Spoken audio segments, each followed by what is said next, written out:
बिस्मिल्लाहिर्रहमानिर्रहीम। अस्सलाम वालेकुम। स्वीडन में पिछले साल जुलाई 2021 में इमिग्रेशन के कवानीन में कुछ चेंजिंग्स आई थी।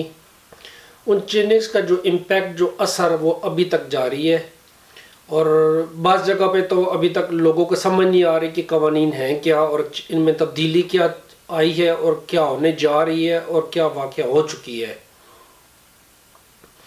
सिंपल उसकी कुछ वजूहत है, लेकिन आज मैं वजूहत पे नहीं जा रहा। मेरी कुछ वीडियोस पे मौजूद है और कुछ आने वाले दिनों में मैं और बनाऊंगा जिसमें इन कवानीन को तफसील से स्टेप बाय स्टेप वज़ाहत करने की कोशिश करूंगा ताकि उसमें जो इबाम है, जो मुश्किलात हैं, वो लोगों को आसानी से समझ आ सकें। जिस तरह मैंने पिछली वीडियो बनाई थी जिसमें ये कहा था कि जी आपको PR लेने के लिए बेगम के जॉब के कॉन्ट्रैक्ट की ज़रूरत नहीं है। जो इस वक्त सबसे बड़ी अफवाह स्वीडन में चल रही है वो यही चल रही थी इस चीज़ के बारे में। उससे पहले चल रही थी जी कि ज़बान का टेस्ट भी लाजमी है। तो ये मुख्तलिफ अफवाहें चलती रहती हैं, लेकिन अहम चीज़ ये कि इनका सद्भाव होना चाहिए ताकि लोगों को सही मालूमात पहुँचे और सही तरीके से उनकी रहनुमाई हो सके और वो किसी गैर कानूनी कामों में 2 नंबर कॉन्ट्रैक्ट हासिल करने में या जेली दस्तावेज़ात बनाने में न लग जाए ताकि हमें डॉक्यूमेंट्स मिल जाएँ। अब जो पिछले साल जो कानून चेंज हुआ था उसके कुछ नुकसानात हैं, कुछ नहीं बल्कि सारी तकरीबन नुकसानात हैं 1-2 फ़ायदों के अलावा। मजमूई तौर पर गवर्नमेंट ने ये सोचा था कि हम अपनी इमिग्रेशन को इतना सख्त करेंगे ताकि लोग स्वीडन में कम आना चाहें और कम यहाँ पे लोग शिफ्ट होना चाहें। अब उस कम आने का नतीजा क्या होगा कि जो माइग्रेशन वर्कर है इनके काम पे बहुत ज़्यादा असर पड़ रहा है। उनके काम पे जो पहले एक नॉर्मल वो पेपर बना के देते थे, वर्क परमिट 2-3 महीने में, वो 6 महीने में चला गया। अब वो साल भी उसको लगने शुरू हो गए हैं और ये जो चीज़ है इसने माइग्रेशन वर्कर के बजट पे भी बहुत बुरी तरह असर डाला है। इनका जो बजट था पहले 4.27 अरब स्वीडिश क्राउन था पहले, जो पिछले साल ने एक्सपेक्ट किया था कि इस साल हम खर्चा करेंगे, लेकिन वो 4.4 अरब स्वीडिश क्राउन तक पहुंच गया है और ये बतदरीज बढ़ेगा। जो उन्होंने सोचा हुआ था कि इस चीज़ के ज़रिए हम जिस चीज़ को कंट्रोल करने जा रहे हैं वो चीज़ ये कंट्रोल करने जा रहे हैं कि हम अजाइलम के सियासी पनाह के केस हमारे पास कम आएंगे। इस वक्त वो 13 से 15 हज़ार केस हर साल आ रहे हैं और लेबर मार्केट जो वर्क परमिट वो तकरीबन 10,000 से 12,000 आ रहे हैं। स्टूडेंट्स के 24-25 हज़ार हर साल आ रहे हैं। उसके बाद रिलेटेड केसेस जो है वो तकरीबन 42,000 आ रहे हैं। सिटीजनशिप के केसेस जो है वो तकरीबन 76,000 हर साल आ रहे हैं।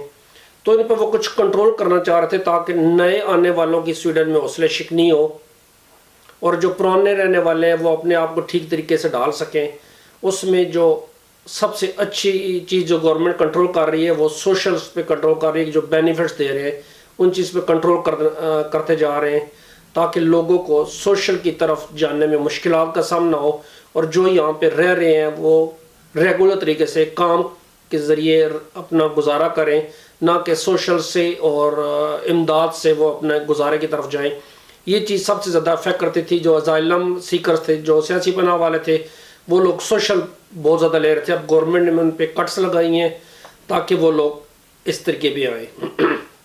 हम शुरू करते हैं सबसे पहले जो बिज़नेस वालों ने या जिसको कहते हैं सेल्फ एम्प्लॉयमेंट स्कीम की तरह जिन्होंने यहाँ पे पेपर जमा करवाए हैं उनको बहुत बड़ा फ़ायदा हुआ है कि उनकी जो PR है बजाय 5 साल के वो 2 साल बाद हो गई है। अब वो आए यहाँ पे 2 साल तक ठीक तरीके से टैक्स दें, काम करें, प्रॉफिट शो करें, वो PR के लिए अप्लाई करें। उनको तो 2 साल के बाद मिल जाती है, लेकिन उनकी जो फैमिली है वो 2 साल के बाद PR नहीं ले सकती। इसलिए 2 साल के बाद जब एक आदमी सेल्फ एम्प्लॉयमेंट के लिए आता है स्वीडन में, उसको जो पेपर मिलते हैं वो 2 साल के बाद वो PR ले लेता है। तो उसकी फैमिली को मज़ीद 2 साल के पेपर मिल जाते हैं। फैमिली को वो PR 2 साल के बाद नहीं देते। फैमिली के लिए मिनिमम 3 साल का अरसा होता है। तो फैमिली के लिए जब 2 साल के पेपर एक्सटेंड होकर मिलेंगे उनको, तो वो जब पेपर ख़त्म हो गए तब जाके वो PR के लिए अप्लाई करते हैं। इसलिए फैमिली का 4 साल का अरसा हो गया। लेकिन फिर भी इनको फ़ायदा है कि बजाय 5 साल के फैमिली वाले 4 साल बाद, आदमी खुद जो बिज़नेस पे आया हुआ है वो 2 साल बाद PR ले सकता है। उसके बाद हम जब जाते हैं टेम्प्रेरी परमिट का, उसमें 2 चीज़ें थी। एक तो ये लोग जो स्टूडेंट से कन्वर्ट करवा रहे थे جو باہر سے کام کے لیے آ رہے تھے، دوسرے جو یورپی یونین کے ملکوں سے جن کے پاس یورپی یونین کے کسی ملک کے پرماننٹ کارڈ تھا، وہ یہاں پہ شفٹ ہو رہے تھے یہاں پہ آ کے۔ اب جو یورپی یونین والے جو یہاں پہ شفٹ ہو رہے تھے جن کے پاس پرماننٹ کارڈ تھا، ان کو آتے ہی وہ 5 سال کے پیپر دے دیتے تھے اگر ان کے پاس جاب کا کنٹریکٹ سفیشینٹ ہوتا۔ اب انہوں نے چینج کر دی ہے، اب جو بھی سویڈن میں فرسٹ ٹائم آئے گا کسی بھی ویزے پہ اس کو صرف 2 سال کے پیپر ملیں گے۔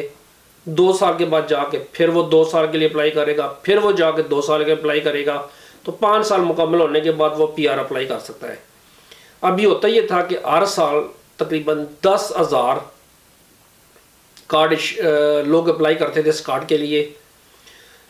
اب یہ چیز جو ہے 2 سال بعد کرنے کی وجہ سے مائیگریشن ورکر کے اوپر اس چیز کا بہت زیادہ اثر پڑے گا کہ بجائے ان کو پہلے وہ ایک آدمی کو ایک دفعہ ہی ڈائریکٹ 5 سال کے دیتے تھے، 5 سال بعد وہ پی آر اپلائی کرتا تھا، درمیان میں مائیگریشن ورکر کے پاس نہیں جا رہا تھا۔ اب یہ امیگریشن والے کے پاس ہر سال 2 سال بعد اس نے جانا ہے، تو اس کا مطلب ہے ہر 2 سال بعد امیگریشن والوں کے لیے کام ڈبل ہو گیا ہے، اگلے 2 سال بعد پھر کام ڈبل ہو گیا ہے۔ تو پہلے وہ 10,000 کیسز تھے ہر سال، اب تقریباً 2023 سے یہ کیسز بڑھ کے ہر سال 17,000 ہو جائیں گے، 2024 میں جا کے یہ 30,000 ہو جائیں گے۔ تو یہ کیسز بڑھتے رہیں گے۔ اس کیسز کے بڑھنے سے کیا نقصان ہوگا کہ جو ٹائم تھا وہ ٹائم بھی لمبا ہوتا جائے گا۔ پہلے اگر آپ نے 6 مہینے میں پیپر آپ کو 4 مہینے میں یا 8 مہینے مل رہے تھے، تو آپ سمجھ لیں کہ ہر سال اس پہ اثر پڑے گا اور ہر سال اس کے ٹائم فریم جو ہے وہ بڑھتا چلا جائے گا۔ یہ بہت بڑا نیگیٹو امپیکٹ ہے، خاص طور پہ ان لوگوں کے لیے جو سفر کر رہے ہیں اس دوران میں، جن کو پرابلم ہوگی پاکستان جانے میں یا اپنے ملک میں جانے میں، تو یہ چیز نیگیٹو امپیکٹ کرتی ہے اس بیچ میں جا کے۔ اب اس میں جو اگلی چیز ہے وہ سٹیزن شپ کے بارے میں۔ 2018 سے لے کے 2020 تک ہر سال 60,000 سے لے کے 80,000 تک درخواستیں آتی تھی سٹیزن شپ حاصل کرنے کے لیے سویڈن کے اندر۔ اب سٹیزن شپ کی درخواستیں ہر سال ایک واحد شعبہ تھا جو بہت زیادہ بڑھتا جا رہا تھا۔ ان کا ایکسپیکٹ کر رہے ہیں کہ 2022 تک یہ درخواستیں بڑھتی رہیں گی اور یہ درخواستیں 1,20,000 فی سال تک چلی جائیں گی۔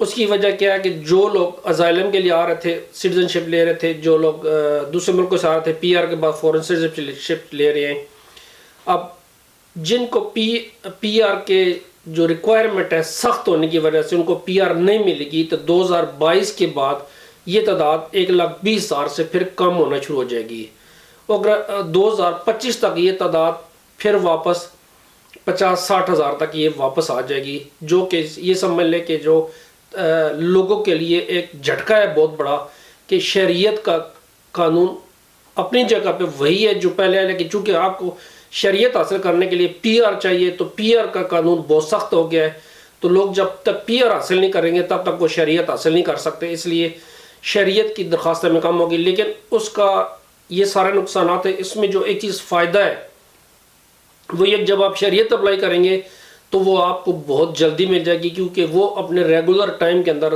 کم درخواستوں کی وجہ سے ریگولر ٹائم کے اندر وہ واپس آ جائے گی، اور شریعت میں جو آپ کا ویٹنگ ٹائم ہے وہ کم ہو جائے گا۔ اب اس میں ہم اگلی جو دیکھتے ہیں ازائلم سیکرز کے بارے میں، جو سیاسی پناہ یا مذہبی پناہ کسی بھی حوالے سے سویڈن میں پناہ حاصل کر رہے ہیں۔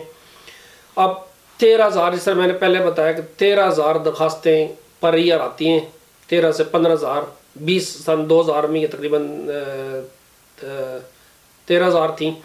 اب یہ ہر سال 2,000 کے حساب سے کم ہوتی چلی جائیں گی جو نئی درخواستیں دینے والے ہیں۔ جو پرانے ایکسٹینڈ کرنے والے ہیں وہ تو درخواستیں اب بڑھنی شروع ہو جائیں گی، اور وہ درخواستیں اس وقت تقریباً 32,000 سے 34,000 فی سال ہو جائے گی۔ اگر ایک آدمی آتا ہے وہ ایک سال میں اگر 13,000 نئے لوگ آتے ہیں ازائلم میں اپلائی کرتے ہیں، ان کو 2 سال کے پیپر ملتے ہیں، 2 سال بعد آپ یہ سمجھ لیں کہ 10-12,000 نئے بھی آئیں گے، پلس یہ 13,000 بھی ہوں گے، تو 23,000 جو اس سے پچھلے سالوں سے بیٹھے ہوئے ہیں وہ بھی لوگ، تو یہ جو ایکسٹینڈ کروانے کا جو پروسیس ہے یہ لمبا ہوتا جائے گا، اور اس میں بھی آپ کا جو ٹائم فریم ہے پیپر ملنے کا ٹائم فریم بہت لمبا ہو جائے گا۔ یہ مائیگریشن ورکر یا سویڈش امیگریشن کے اوپر بہت بڑا بوجھ بنتا جا رہا ہے۔